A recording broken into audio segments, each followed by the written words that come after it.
বন্ধুরা, ধনতেরাসের দিন যদি সোনা রূপা নাও কিনতে পারেন, তাহলে কেবলমাত্র 5 থেকে 10টি টাকা খরচ করে এই জিনিসটি বাড়িতে আসুন। এতেও মা লক্ষ্মী প্রসন্ন হয়ে গৃহে প্রবেশ করবেন। এবছরের ধনতেরাস সম্পূর্ণ হচ্ছে, যাকে কেন্দ্র করে মানুষের মধ্যে আগ্রহ ও উৎসাহ বাড়ছে। বন্ধুরা, সকাল 10:34 থেকে শুরু হচ্ছে এই ধন ত্রয়োদশী, যা থাকছে পরের দিন দুপুর 1:17 পর্যন্ত। এই 2 দিনই এই ধনতেরাসের তিথি থাকলেও মূলত ধনতেরাসের কেনাকাটি সম্পূর্ণ করা প্রয়োজন প্রদোষকালে, অর্থাৎ সন্ধ্যা 6:31 থেকে রাত্রি 8:13 পর্যন্ত। যদি ধনতেরাসের কেনাকাটি সম্পূর্ণ করা যায় তাহলে সব থেকে ভালো হয়, কারণ এই সময়কালকে ধনতেরাসের অমৃত যোগের সময়কাল হিসাবে গণ্য করা হয়। তাই সম্ভব হলে ধনতেরাসের কেনাকাটি এই বছর এই সময়ে সম্পূর্ণ করুন। সমগ্র দিনটি জুড়েই ধনতেরাসের কেনাকাটি করতে পারবেন। বন্ধুরা, এই ধনতেরাসে অনেকের সোনা বা রূপো কেনার ইচ্ছা থাকলেও সামর্থ্য হয়তো থাকে না। তার মানে কি, যাদের সোনা বা রূপো কেনার সামর্থ্য নেই তাদের গৃহে মা লক্ষ্মী প্রবেশ করেন না, তা কিন্তু একেবারেই নয়। ধনতেরাসের দিনে সোনা বা রূপো যদি নাও কিনতে পারে, মা লক্ষ্মীর পছন্দের অন্ততপক্ষে এই 3টি সামগ্রী অতি অবশ্যই ধনতেরাসের শুভক্ষণে কিনুন। আপনার আর্থিক সামর্থ্য যাই থাকুক না কেন, আপনি এই 3টি দ্রব্য অতি অবশ্যই কিনতে সক্ষম হবেন। এটি ভাবার কোনোরূপ কোনো কারণ নেই যে ধনতেরাসের দিন আপনাকে সোনা অথবা রূপা কিনতেই হবে। সোনা ও রূপো কেনার সামর্থ্য থাকলে অবশ্যই কিনুন, এটা বাধ্যতামূলক কখনোই নয়। তবে হ্যাঁ, এই ধনতেরাসের শুভক্ষণে মা লক্ষ্মীকে সারা বছরই আপনার গৃহে অচলা অবস্থায় দেখতে চান, তাহলে মা লক্ষ্মীর অত্যন্ত প্রিয় এই 3টি সামগ্রী, যা আপনার সাধ্য এবং সামর্থ্যের মধ্যে, এই 3টি কিন্তু আপনাকে কেনা অবশ্যই প্রয়োজন। কোন সেই 3টি জিনিস তা জানতে ভিডিওটি সম্পূর্ণ দেখুন। আশা করি এই ভিডিওটি থেকে আপনি উপকৃত হবেন। নমস্কার বন্ধুরা, আপনাদের সনাতন পরিবারে আপনাদেরকে জানাই স্বাগত। ভারতীয় দর্শন শাস্ত্র এবং বিভিন্ন দেবদেবীর পূজা অর্চনার পদ্ধতি এই চ্যানেলের মূল আলোচনার বিষয়বস্তু। সবার প্রথম যে বিষয়টির কথা বলবো তা হলো মা লক্ষ্মীর প্রতীক, এবং যেটা আমাদের বাড়িতে নিত্য প্রয়োজন প্রত্যেক দিন ব্যবহার করা হয়, সেটি হলো ঝাড়ু বা ঝাঁটা। হ্যাঁ বন্ধুরা, এই ধনতেরাসের দিন অতি অবশ্যই অন্তত 2টি ঝাড়ু বা ঝাঁটা কিনুন। আপনি যদি 2টি নাও কিনতে পারেন, অন্তত একটি হলেও অতি অবশ্যই এই ধনতেরাসের দিন আপনার কেনা প্রয়োজন। এই ঝাড়ু বা ঝাঁটা হলো মা লক্ষ্মীর প্রতীক। ঝাড়ু কেনার অর্থ হলো আপনি দারিদ্র্যকে ঘর থেকে বিদায় করছেন।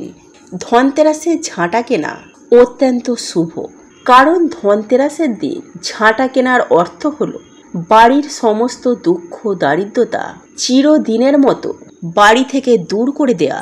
শান্ত স্বভাবা মা লক্ষ্মী নোংরা এবং অপরিচ্ছন্নতা একদমই পছন্দ করেন না। যে গৃহে নোংরা এবং অপরিচ্ছন্নতা থাকে সেই গৃহে তিনি কখনোই প্রবেশ করেন না। তাই যে স্থান অপরিষ্কার সেখানে মা লক্ষ্মীর চরণ কখনোই পড়ে না। ঝাড়ু যেহেতু আমাদের ঘর পরিষ্কার করতে সাহায্য করে, তাই ঝাড়ু কেনার অর্থ হলো অপরিষ্কারকে দূর করা। সেই কারণে ঝাড়ু মা লক্ষ্মীর অত্যন্ত প্রিয়। এই ধনতেরাসে মা লক্ষ্মীকে প্রীত করতেই এই ঝাড়ু বা ঝাঁটা কেনার পরামর্শ দেয়া হয়। তাই বন্ধুরা, আর কিছু কিনুন বা নাই কিনুন, অন্তত 2টি ঝাঁটা, না পারলে অন্তত একটি ঝাঁটা হলেও অতি অবশ্যই ধনতেরাসের যে শুভক্ষণ সেই উক্ত সময়ে এই ঝাড়ু বা ঝাঁটা আপনি কিনে আনুন। তবে বন্ধুরা, যেই দিন আপনি এই ঝাড়ু বা ঝাঁটা কিনে আনবেন সেই দিন কিন্তু আপনি এটি ব্যবহার করবেন না, এটি ব্যবহার করবেন তার পরের দিন। আর এই ঝাড়ু কেনার সঙ্গে সঙ্গে আপনি বাড়িতে কিনে আনুন 1 প্যাকেট লবণ। আপনি যদি 1 প্যাকেট লবণ নাও কিনতে পারেন, অন্তত কিছুটা পরিমাণ লবণ অতি অবশ্যই এই ধনতেরাসের শুভক্ষণে কিনে আনুন। ঝাড়ুর সাথে এই লবণ কিনে আনা অত্যন্ত প্রয়োজন। কেন এই লবণ কিনে আনা প্রয়োজন? কারণ আপনি আপনার বাড়িঘরদোর যখন পরিষ্কার পরিচ্ছন্ন করবেন বা বাড়িঘরদোর যখন আপনি মুছবেন, তখন আপনি জলের সঙ্গে এই লবণ ব্যবহার করবেন। দ্বিতীয় যে সামগ্রিক কথাটি বলবো, সেটি মা লক্ষ্মীর অত্যন্ত প্রিয়।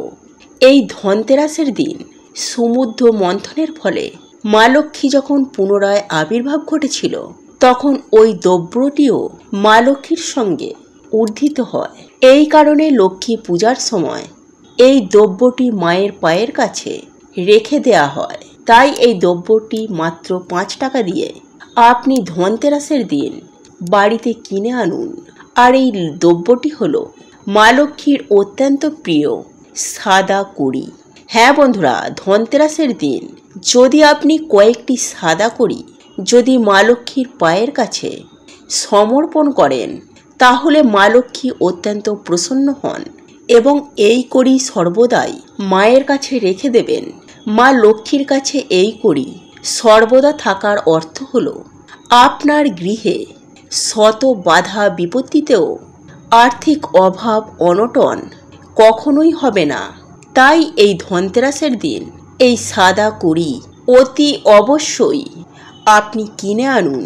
এবং তৃতীয় যে সামগ্রিক কথাটি বলবো, সেটিও আপনার সাধ্য এবং সামর্থ্যের মধ্যে মাত্র 5 থেকে 10টি টাকা খরচ করে আপনি মা লক্ষ্মীর আরও একটি পছন্দের জিনিস কিনে আনুন, আর তা হলো গোটা ধনে। হ্যাঁ বন্ধুরা, এই গোটা ধনে আপনি কিনে এনে মা লক্ষ্মীর পায়ের কাছে ডান দিকে রেখে দিন এবং পূজা সম্পূর্ণ শেষ হয়ে যাওয়ার পরে আপনি পরের দিন অথবা যে কোনো দিন এই ধনে আপনি বাড়ির কোনো একটি জায়গায় ভেজা মাটিতে ছড়িয়ে দেবেন। আপনি এই ধনে এমনকি আপনি কোনো একটি টবের মধ্যেও ছড়িয়ে দিতে পারেন। যদি কিছুদিন পর এই ধনের বীজ থেকে আপনার বাড়িতে প্রচুর ধনে গাছ উৎপন্ন হয়, তাহলে আপনি বুঝবেন মা লক্ষ্মীর কৃপা আপনার সঙ্গে সদা বজায় রয়েছে। একটি বিষয় সর্বদাই মনে রাখবেন যে ধন সম্পদ বৃদ্ধির অর্থ মানে এই নয় যে মা লক্ষ্মীর কৃপা আপনার সঙ্গে রয়েছে। ধন সম্পদ বৃদ্ধির পাশাপাশি পরিবারে যদি শান্তি এবং স্থিরতা আসে, তাহলেই বুঝবেন মা লক্ষ্মীর কৃপা আপনার সঙ্গে রয়েছে। এরকম অনেক পরিবার রয়েছে যাদের প্রচুর ধন সম্পত্তি রয়েছে, কিন্তু সেই পরিবারে নিত্য অশান্তি ঝামেলা লেগেই রয়েছে। সেই পরিবারে মা লক্ষ্মীর কৃপা কখনোই সঙ্গে নেই। টাকা পয়সা, অর্থ সম্পত্তি, এই সমস্ত বিষয় দিয়ে মা লক্ষ্মীর কৃপাকে যাচাই করতে যাবেন না। আসল বিষয় হলো সুখ এবং শান্তি। আর যে গৃহে এই দুটি জিনিস রয়েছে, সেই গৃহে মা লক্ষ্মী সদা বসবাস করেন। তবে হ্যাঁ, সুখ শান্তি বজায় রাখতে ধনতেরাসের দিন এই 3টি সামগ্রী অবশ্যই বাড়িতে নিয়ে আসুন। আর কখনোই কিন্তু ধনতেরাসের দিন কোনো কাঁচের বা প্লাস্টিকের বা কালো রঙের কোনো বস্তু অথবা লোহার কোনো সামগ্রী, কাঁচি, ছুরি বা কোনো ধারালো অস্ত্র কখনোই কিন্তু এই দিন কিনবেন না। এতে কিন্তু গৃহে সর্বদাই অশান্তি বজায় থাকবে। আর এই দিন কখনোই ঋণ গ্রহণ করবেন না এবং কাউকে ঋণ দেবেনও না। আর যদি এই দিনে কোনো নতুন বাসনপত্র কিনে থাকেন, তাহলে তা পিতল অথবা কাঁসার কিনুন। স্টিল বা অ্যালুমিনিয়ামের দ্রব্য এই দিন কিনবেন না। আর যে আপনি পিতল কাঁসারের বাসনটি কিনলেন, সেটি খালি অবস্থায় তুলবেন না। তাতে সামান্য কিছু মিষ্টি বা ফুল বা নিধিন পক্ষে জল ভরেও আপনি ঘরে তুলুন। পবিত্র ধনতেরাসের এই শুভক্ষণ আপনার জীবনে সুখ, শান্তি, সমৃদ্ধিময় করে তুলুক, এই কামনা করে আজকের ভিডিওটি এখানেই শেষ করলাম।